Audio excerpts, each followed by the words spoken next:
അല്ല, ഇത്രയും ഗൗരവമുള്ള വിഷയം രാഹുൽ മാങ്കൂട്ടത്തിലുമായി ബന്ധപ്പെട്ടിട്ട് ആരോപണം ഉയർന്നു വരുന്ന സാഹചര്യത്തിൽ അതാ ഞാൻ ചോദിച്ചത്, അതിനെ ഉത്തരം പറഞ്ഞത്.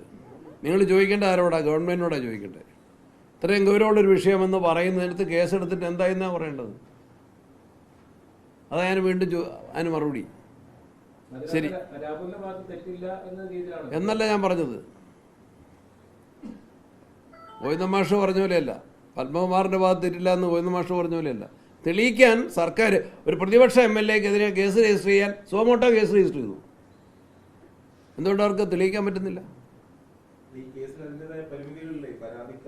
അപ്പോൾ ആ പരിമിതി ഞങ്ങൾക്കും ഇല്ലേ? അപ്പോൾ നമ്മൾ തമ്മിൽ സമ്മതിച്ചല്ലോ, ആ പരിമിതി നമുക്കും ഇല്ലേ? അതൊന്നും പുതിയതൊന്നുമല്ല. അത് രാഹുൽ തന്നെ പറഞ്ഞിട്ടുണ്ട്. ഞാനിപ്പോൾ ആ കേസിലേക്ക് മാത്രമായിട്ട് പോകുന്നില്ല. ഇല്ല, പറഞ്ഞിട്ടുണ്ട്. ഞാനൊരാൾ പറഞ്ഞതിനും തള്ളൂല, അതും കൂടി പരിഗണിക്കും. മുൻവിധിയോടെ അല്ല കാണുന്നത്. ഞാൻ എൻ്റെ പോയിന്റ്, എൻ്റെ ഇൻ്റലിജൻസിൽ നോക്കിയാലും എൻ്റെ സാമാന്യ ബുദ്ധിയിൽ പരിശോധിച്ചാലും ഞാൻ ചോദിച്ച കാര്യങ്ങൾ അവിടെ നിൽക്കുകയാണ്. ഇത്രയും നാളായി. അന്വേഷണം എവിടെയാണെന്നുള്ള എൻ്റെ മെയിൻ ചോദ്യം.